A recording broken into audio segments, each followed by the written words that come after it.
இப்போ நம்ம இருக்கிற கிராமத்துக்கு பேருங்க திருவாதிரை மங்கலம் அப்படின்னு பேர். இந்த திருவாதிரை மங்கலம்ங்கிறது நம்ம திருவாரூருக்கு வடகிழக்காக இருக்குது, நாகூர் ரோட்டுக்கு தெற்க இருக்குது. இந்த இந்த கோயிலுக்கு பேர் சங்கரநாயகி சமேத சிவலோகநாத சுவாமி கோயில். இது இந்த கோயில் வந்து ஒரு தேவார வைப்புத்தலம்.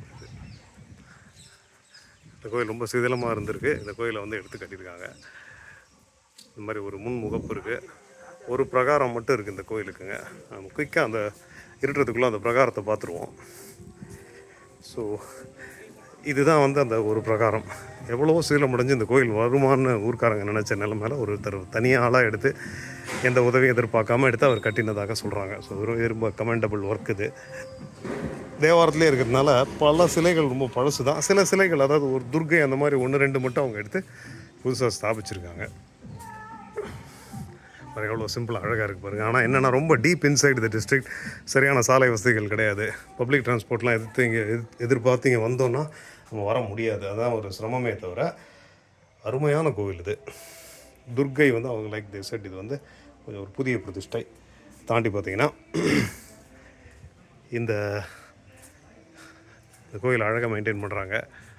இந்த வடுவூர், அப்புறம் வந்து சோழங்கநல்லூர் பார்க்குற தம்பி இவர் கணேசன் தான் வந்து நமக்கு இங்கே வந்து நமக்கு இந்த கோயிலை காமிச்சார். ஸோ இதான் வந்து இந்த கோயிலோட ஒரு மண்டபம், அதை பார்ப்போம்.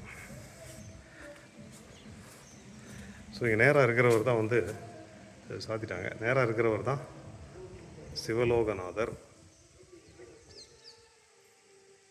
ஓகே,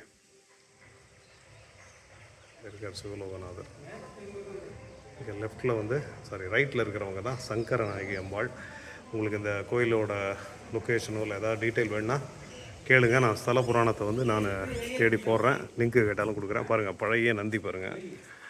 ஓகே, ஸோ அதனால் நீங்கள் நேரம் கிடைக்கும்போது இந்த கோயிலுக்கு கட்டாயம் வரணும். இன்னொரு வீடியோவில் பார்க்குறேன்.